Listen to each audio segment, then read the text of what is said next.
नमस्कार, मैं नुपुर जारोली जैन आप सभी दर्शकों का अपने मनपसंद अन्नदाता कार्यक्रम में स्वागत करती हूँ। किसान हमारे अन्नदाता है और उनकी उन्नति में ही राज्य की प्रगति है। ऐसे ही भारतीय किसानों को खेतीबाड़ी से जुड़ी बहुत सारी नई लाभकारी जानकारियां देने के लिए हर रोज सुबह हम आपके साथ आते हैं। प्रदेश में लौकी की फसल इस समय फलन की अवस्था पर है और इस फसल से अधिक उत्पादन मिले इसके लिए लौकी की फसल में खरपतवार नियंत्रण और सिंचाई के साथ ही फसल सुरक्षा के उपायों को करना जरूरी है। तो आप इन कार्यों को किस तरह से करें, इस बारे में जानकारी के लिए हमारे संवाददाता ने संपर्क किया जिला भोपाल की विषय विशेषज्ञ हेमलता वर्मा से। आज आपके सामने लौकी की फसल में किस प्रकार से प्रबंधन किया जाए तो उसके बारे में जानकारी देना चाहती हूँ। जैसा कि हम देख रहे हैं कि अभी मार्केट में लौकी मिल रही है। जैसा हम देख रहे हैं कि लौकी की फसल अब गर्मी की फसल या जायद की फसल नहीं रह गई है, 12 महीने इसको मार्केट में हमको मिलती है। तो और किसान भाई इससे लाभ भी कमा रहे हैं लौकी की फसल लगा के। तो जैसा कि हम जानते हैं कि जो खरपतवार की समस्या है या लौकी की फसल में आती है तो किसान भाई देख लें, क्योंकि अगर खरपतवार आएगा अपनी फसल में तो पौधे की वृद्धि नहीं होगी, क्योंकि लौकी बेल वाली फसल है। अगर वो खरपतवार की वृद्धि हमारे खेत में दिखेगी तो जो हमारी बेलें हैं वो सही से वृद्धि नहीं कर पाएंगी और जो उसमें फूल है फल है वो सही से नहीं बनेगा, क्योंकि खरपतवार प्रकाश के लिए, पानी के लिए और जो खाद और उर्वरक हम जो दे रहे हैं उसमें कंपटीशन करते हैं और हमारी जितनी उपज मिलनी चाहिए हमको उतनी नहीं मिल पाती। तो किसान भाई जो भी खुरपी की सहायता से या किसी और यंत्र की सहायता से समय समय पे निदाई गुड़ाई करते रहें। निदाई गुड़ाई करने से एक तो फ़ायदा ये होता है कि जो एरेशन होता है वो भूमि का प्रॉपर हो जाता है और हमारे पौधों की वृद्धि भी सही से होती है और जो खरपतवार हैं वो भी निकल जाते हैं। और जो खरपतवार हैं वो कीट रोगों के लिए भी एक होस्ट का काम करते हैं। अगर खरपतवार नहीं होंगे हमारे खेत में तो कीट रोगों का प्रकोप भी हमारी फसल में कम देखा जाता है। किसान भाइयों, लौकी की फसल से अधिक उत्पादन प्राप्त करने के लिए आप फसल में सिंचाई करते हुए पोषक तत्वों का प्रयोग कैसे करें, इसकी जानकारी कुछ इस प्रकार है। अब हम देखते हैं कि सिंचाई की व्यवस्था। जैसा कि अभी सर्दी का मौसम चल रहा है तो किसान भाई पानी का विशेष रूप से ध्यान दें, क्योंकि अगर ज़्यादा पानी देते हैं फसल में तो पौधे की जड़ें गलने लग जाती हैं और पौधे की वृद्धि भी सही प्रकार से नहीं होती है। तो किसान भाई ये देख लें कि हमारी पहले भूमि किस प्रकार की है। अगर भारी भूमि है तो हमें पानी कम लगेगा और हल्की मिट्टी है तो पानी ज़्यादा लगेगा। आप पहले पानी देने से पहले देख लें कि हमारी मिट्टी में पानी की आवश्यकता लग रही है तो उसको देख के पानी दें। वैसे सर्दी के मौसम में लगभग 10 से 15 दिन के अंदर में पानी दिया जाता है, फिर भी किसान भाई अपनी भूमि को देख के पानी दे सकते हैं। तो जब भी तोड़ाई करें तो उसके बाद देखते रहें कि हमारी फसल में उर्वरक की मात्रा लग रही है तो नाइट्रोजन जो हमने कई बार पहली शुरुआत में दिया था तो बचा दे देते हैं, तो तोड़ाई के समय आप दे सकते हैं उर्वरक। तो इस तरह इन बातों का ध्यान रखें। किसान भाइयों, लौकी की फसल को कुछ कीट और रोग अधिक नुकसान पहुंचाते हैं, इसीलिए आप इनकी पहचान कर नियंत्रण के लिए क्या करें, इसकी समस्त जानकारी कुछ इस प्रकार से है। किसान भाई अब हम चर्चा करेंगे लौकी की फसल में कौन कौन से कीट और रोग लगते हैं। तो सबसे पहले चर्चा करते हैं कीट नियंत्रण पर। इसमें कौन कौन से कीट आते हैं लौकी की फसल में। तो सबसे पहले आता है एक बीटल आता है। तो ये बीटल क्या करता है, पहले पत्तियों को, छोटी पत्तियों को काटता है, फूल को काटता है, जब फल बन जाता है तो फल को भी नुकसान पहुँचाता है।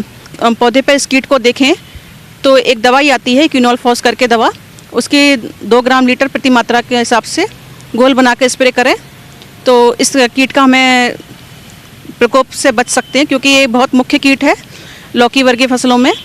तो इस कीट का विशेष रूप से ध्यान रखें, अगर ये दिखता है तो इसको नियंत्रित करें। फिर एक कीट आता है फ्रूट फ्लाई करके, ये भी मुख्य कीट है लौकी की फसल में देखा जाता है। तो ये कीट क्या करता है, ये मक्खी के रूप में होता है। तो पहले ये फूल पे अपने अंडे देता है, इसकी जो मादा मक्खी है, फिर उसके जो लार्वी निकलते हैं वो फल को नुकसान पहुँचाते हैं और फल के अंदर पहुँच के फल को पूरा ख़राब कर देते हैं। और फिर हमने कई बार देखा है कि फल पूरा अंदर से सड़ जाता है तो इसकी गुणवत्ता ख़राब होती है और बाज़ार में बेचने योग्य नहीं रहता, तो काफ़ी नुकसान पहुंचाता है। तो अगर इस कीट का हम प्रकोप देख रहे हैं अपनी फसल में तो एक ट्रैप करके आता है, मिथाइल यूजिनॉल करके ट्रैप। तो इस ट्रैप का अपन खेत में प्रयोग करें तो इस कीट की जो मादा मक्खी है वो इससे कंट्रोल होती है। तो इसका अगर मादा मक्खी कंट्रोल हो जाएगी तो हमारे फसल में इस कीट का प्रकोप नहीं होगा।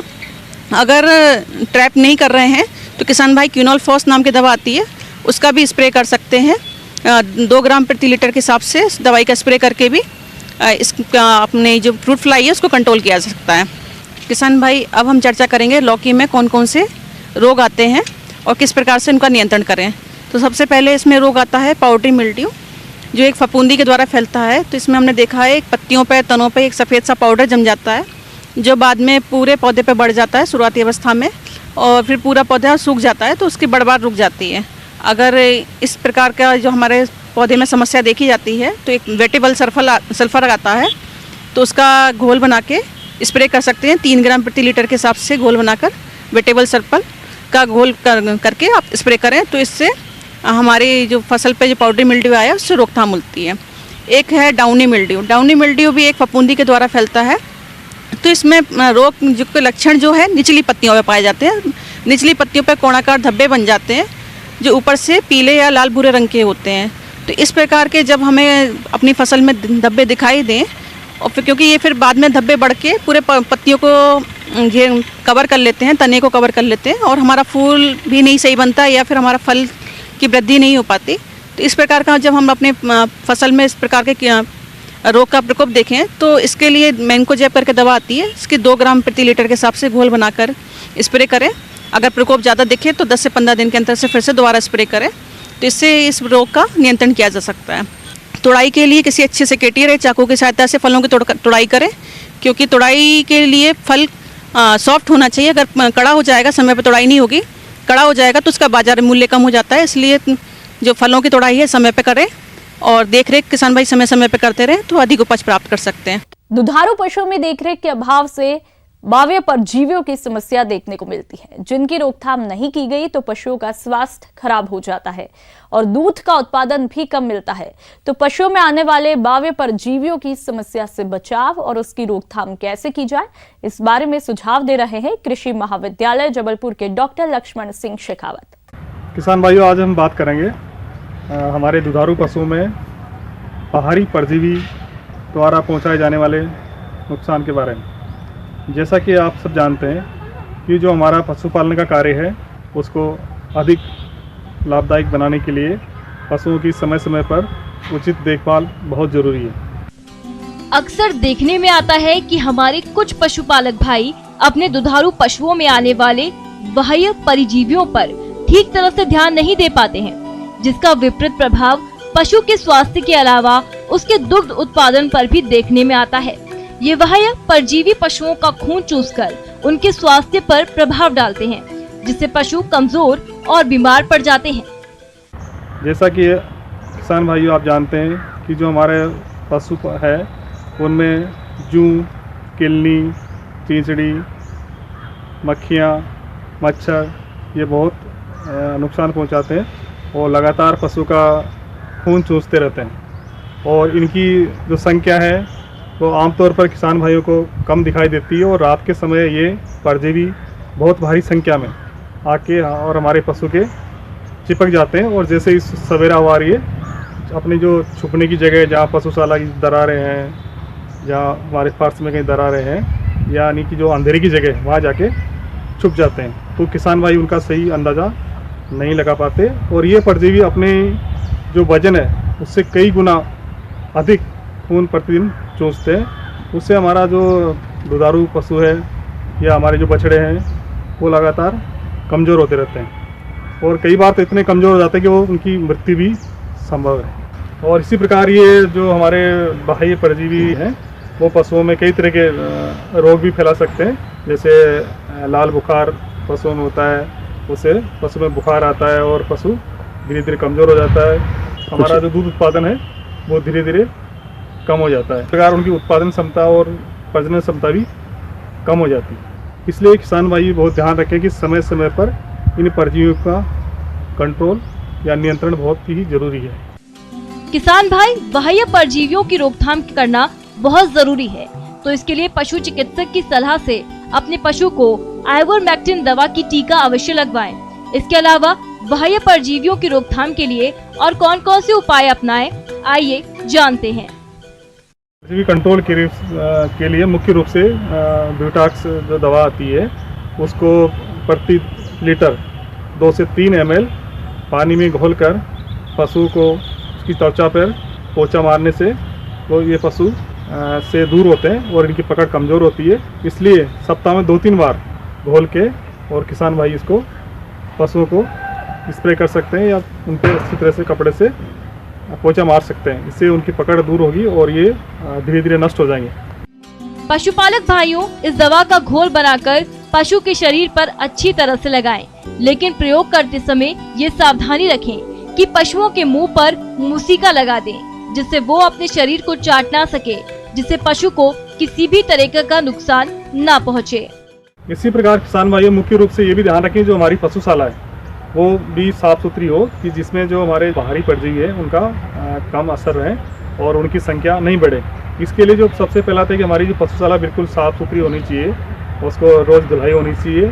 इसके साथ ही जो पशुशाला की जो अंधेरे की जगह है वहाँ भी किसान भाई उनका वाइट वाश कराएँ पूरा समय समय पर। इसके साथ कोई भी इंसेक्टिसाइड दवा, उसकी जो दरारें हैं, जो नाली है, उसका छिड़काव करें, उससे भी इनका कंट्रोल रहेगा और इनकी संख्या नहीं बढ़ेगी। इस प्रकार किसान भाई अगर इन जो बताई गई बातों का समय पर ध्यान रखें तो हमारा जो पशुपालन है लाभ का धंधा बन सकता है। मौसम के अनुसार प्रबंधनों पर ही टिकी है आपकी खेतीबाड़ी, इसलिए मौसम पूर्वानुमान और उस पर आधारित साप्ताहिक कृषि सलाह इस प्रकार है। भारत मौसम विज्ञान विभाग ग्रामीण कृषि मौसम सेवा केंद्र सीहोर, ग्वालियर, जबलपुर, रायपुर, बिलासपुर से प्राप्त रिपोर्ट के आधार पर किसानों को सलाह दी जाती है कि इस समय गेहूं की फसल द्वितीय सिंचाई अवस्था पर है, अतः यूरिया की अंतिम टाप ड्रेसिंग 20 से 25 किलो नमीयुक्त खेतों में प्रति एकड़ के हिसाब से करें। लहसुन एवं प्याज की फसल में थ्रिप्स के प्रकोप होने का अनुमान है। इसमें पौधे बीच में पीले पड़कर सूखने और सड़ने लगते हैं। बचाव के लिए क्लोरोपाइरीफॉस दवा 1.25 से 1.5 लीटर प्रति हेक्टेयर के मान से छिड़काव करें। आलू के कंदों की बढ़वार के लिए खेतों में बंड बनाएं और पौधों पर मिट्टी अवश्य चढ़ाएं। बादल छाए रहने के कारण चने की फसल में इल्ली का प्रकोप बढ़ सकता है, अतः किसान भाइयों को सलाह दी जाती है कि इसकी निगरानी करते रहें और चने में इल्ली के प्रारंभिक नियंत्रण हेतु एकीकृत कीट प्रबंधन जैसे फेरोमोन प्रपंच, प्रकाश प्रपंच या खेतों में पक्षियों के बैठने हेतु खूंटी करना लाभकारी होता है। ग्रीष्मकालीन धान जो नर्सरी अवस्था में है उसका रोपा लगाने के लिए मुख्य खेत तैयार करें और तना छेदक के प्रकोप से बचने के लिए फेरोमोन प्रपंच, प्रकाश प्रपंच का उपयोग करें। वर्तमान मौसम को ध्यान में रखते हुए मटर, चना, मसूर, अलसी, कुसुम, सूरजमुखी फसलों में जल प्रबंधन की व्यवस्था करने की सलाह दी जाती है। मक्का की फसल में आवश्यकता अनुसार सिंचाई का प्रबंधन करें। बादल छाए रहने के कारण साग सब्जियों में एफिड, भटा में फल एवं तना छेदक लगने की संभावना है, अतः किसान भाइयों को सलाह है कि प्रारंभिक कीट नियंत्रण हेतु एकीकृत कीट प्रबंधन का प्रयोग जैसे फेरोमोन प्रपंच, प्रकाश प्रपंच या खेतों में पक्षियों के बैठने हेतु खूंटी करना लाभकारी होता है। ग्रीष्मकालीन सब्जी लगाने हेतु खेतों को तैयार करने का कार्य करें और साथ ही साथ सब्जी के पौधों को थैलों में लगाने का कार्य करें। कद्दू वर्गीय सब्जियों के अगेती फसल के लिए थैलों में अग्रिम पौध तैयार करें। आम में बोर आना प्रारंभ हो रहा है तो 50% बोर आने पर आम में 15 दिन के अंतराल में सिंचाई करें। लगातार पानी देने से बोर पत्तियों में परिवर्तित हो जाता है। संतरे में कोल्ची बीमारी के नियंत्रण के लिए एमिडाक्लोप्रिड 5 मिलीलीटर को 15 लीटर पानी में घोल बनाकर वृक्ष पर छिड़काव करें। बादल युक्त मौसम रहने पर आम में बोर झड़ने लगता है। नियंत्रण के लिए मटर के आकार के होने पर NAA का 200 ppm के छिड़काव वृक्ष पर करें। इससे फूल झड़ने से बचा सकते हैं। आम के तने का चारों ओर मिलीबग से बचाव के लिए गुड़ाई करने के पूर्व क्लोरपाइरीफास 1.5% डस्ट प्रति 500 ग्राम प्रति पौधा के हिसाब से मिट्टी में मिलाकर गुड़ाई करें और तने के चारों ओर चिपचिपी पट्टी चिपकाएं। नवीन रोपित बागवानी के फलदार पौधों को पाले से बचाव के लिए पौधों को पुआल या घास फूस से ढककर रखें। अधिक उत्पादन के लिए पशुओं को हरा चारा 25 से 30 किलो प्रतिदिन खिलाएं। हरे चारे एवं सूखे चारे का अनुपात 30:1 रखें। चूजे रखने पहले मुर्गियों के खाली शेड को अच्छी तरह साफ करें। बीज को ठीक तरह खुरच कर बाहर निकालें और फिनाइल के घोल से फर्श को धोएं। दुग्ध उत्पादन बढ़ाने हेतु साफ दाना हरे एवं शुष्क चारे के मिश्रण के साथ मिलाकर खिलाएं और आहार में प्रोटीन, कार्बोहाइड्रेट, वसा, विटामिन, खनिज, लवण और एंटीबायोटिक का समावेश करें। आइए अब एक नजर डालते हैं राज्य के कुछ चुनी हुई मंडियों के प्रमुख फसलों के बाजार भाव पर।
अन्नदाता हेल्पलाइन निशुल्क फोन संपर्क सेवा के माध्यम से आपके द्वारा पूछे गए प्रश्नों में से 1 या 2 महत्वपूर्ण प्रश्नों को हम अपने कार्यक्रम में शामिल करते हैं। इसी के तहत आज का चयनित प्रश्न और उसका जवाब इस प्रकार है।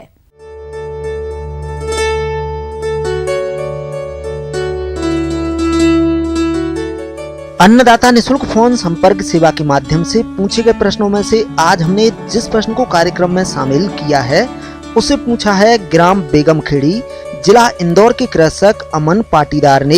यह फसलों को नुकसान पहुंचाने वाले दीमक कीट के नियंत्रण के बारे में जानकारी चाहते हैं। तो अमन पाटीदार जी, आपकी जानकारी के लिए प्रस्तुत है कार्यक्रम का ये अंश।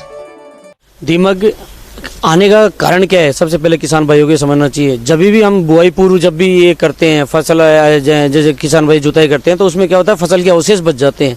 तो फसल के अवशेष पे क्या होता है, दीमक अपना घर बना लेती है और उसका सेलुलोज जो है उसको खाकर वो मल्टीप्लिकेशन करती रहती है। साथ में कच्चे गोबर में क्या हुआ है, वो जल्दी उसकी संख्या और तेजी से बढ़ती है। वह एक सोशल जो है सामाजिक प्राणी है। तो इसमें क्या होता है, दीमक कहीं भी अगर मिलेगी तो झुंड के रूप में मिलेगी और वो नुकसान भी एक साथ करती है। दीमक पॉलीफेगस कीट होता है। यह सभी फसलों को बर्बाद करता है। भारत में फसलों को तकरीबन 45% से ज्यादा नुकसान दीमक से होता है। दीमक भूमि के अंदर बीजों, अंकुरित पौधों को चट कर जाती है। कीट जमीन में सुरंग बनाकर पौधों की जड़ों को भी खाते हैं। प्रकोप अधिक होने पर ये तने को भी खाते हैं। जैसे किसान भाई को पता चलता है कि दीमक आ रही है तो एक तो फसल के बीचों बीच में हल्का सा पीलापन होने लगेगा, देखेंगे वहाँ, और जहाँ पानी की कमी होगी वहाँ दीमक हमेशा पनपेगी। तो किसान भाइयों को हमेशा जैसे ही दीमक के रोकथाम के लिए जो पानी है निरंतर फसलों को देते रहे। अगर फसल खेत में नमी बनी रहेगी तो दीमक का प्रकोप भी कम होगा, जिससे कि किसान भाइयों को नुकसान नहीं होगा। तो साथ में क्या होता है, खरपतवार जो है हमेशा आसपास में खेत में खरपतवार निकालते रहने चाहिए, क्योंकि वो भी उसका वो भोजन होता है। तो खरपतवार वगैरह है और भी जो है उसको निकाल के साफ करते रहना चाहिए। साथ में जहाँ सड़ी हुई गोबर की खाद अच्छी तरह सड़ा के फिर उसके बाद में डालना चाहिए। जैसे वर्मी कंपोस्ट हो गई, केंचुए वाली खाद हो गई किसान भाई, साथ में ये सिटी कंपोस्ट हो गई, जो दूसरी कंपोस्ट है वो काम में लेनी चाहिए, जिससे कि क्या दीमक का प्रकोप कम होगा। दीमक से बचाव के लिए गर्मियों में खेत की अच्छी गहरी जुताई करें। खेत को खरपतवारों से मुक्त रखें। खेत में कभी भी कच्ची गोबर नहीं डालनी चाहिए। कच्ची गोबर दीमक का प्रिय भोजन होता है। प्रति किलो बीजों को 4 मिलीलीटर क्लोरोपाइरिफास दवा से उपचारित करके बीजों को बुआई करें। एक तो जैसे ही ऐसे लगे, जैसे उनको किसान भाइयों को लगे कि भाई दीमक हो रही है या कुछ ऐसा है, तो उसके बचाव के लिए सबसे पहले एक बबेरिया बेशियाना करके एक मित्र फफूंदी आती है, जिसको कि सड़े हुए गोबर में मिलाकर किसान भाई और उसको छोड़ दें, ताकि वो मित्र फफूंदी मल्टीप्लाई वो बढ़ती रहे। फिर उसके बाद में जैसे ही उसका मल्टीप्लिकेशन हो जाता है तो उस गोबर की खाद को खेतों में छिड़क दे, ताकि उससे अपनी जो मित्र फफूंदी है ये दीमक का रोकथाम कर सके। अब साथ में किसान भाइयों को जैसे दूसरा है, एक रासायनिक जो है या कीटनाशक के रूप में अगर उपयोग में लेना है दीमक को, अगर तीव्र उपचार के लिए है या कुछ भी है, तो इसमें क्लोरोपाइरिफॉस 20 EC करके एक दवाई आती है, जिसको कि 4 लीटर प्रति हेक्टेयर के हिसाब से किसान भाइयों को छिड़काव करना चाहिए। अच्छा, छिड़काव में क्या है, किसान भाई किसे जैसे मान लो किसान भाइयों के पास एक तो खेत है, खेत के बीच में मटका है, मटके में छेद करके पानी देते हैं, तो उसके साथ में भी दे सकते हैं। बजरी में मिला के बुरकाव करके वैसे भी दे सकते हैं। तो किसान भाइयों को दीमक से इसमें बचाव मिलेगा। किसान भाइयों को अब मैंने जो उपचार बताए हैं उनको ध्यान रखते हुए, साथ में खुद के जो प्राकृतिक उपचार जो करते हैं उनको अपनाते हुए और फसल का दीमक से ज़्यादा बचाव करना चाहिए। अब आइए देखते हैं कल दिखाए जाने वाले कार्यक्रम की मुख्य झलकियां। टमाटर की खेती करके किसान ले सकते हैं अधिक लाभ।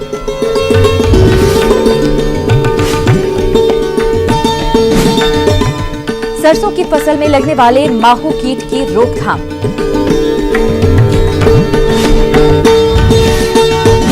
किसान भाइयों, अन्नदाता आपकी सेवा के लिए संकल्परत है। कृषि संबंधित समस्या और सुझावों के लिए आप हमें इस पते पर भी संपर्क कर सकते हैं।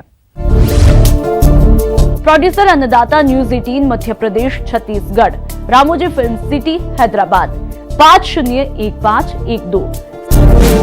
साथ ही आप हमें ईमेल भी कर सकते हैं। हमारा ईमेल है p18annadatamp@nw18.com। इसके अतिरिक्त आप हमें निःशुल्क हेल्पलाइन नंबर 180041921555 पर सोमवार से शनिवार सुबह 10 से शाम 4 बजे के बीच संपर्क कर सकते हैं। किसान भाइयों, अब समय हो रहा है आपसे विदा लेने का, तो हमारी अन्नदाता टीम को दीजिए इजाजत। कल फिर आपसे मुलाकात होगी कृषि संबंधित कुछ और महत्वपूर्ण जानकारियों के साथ में। नमस्कार।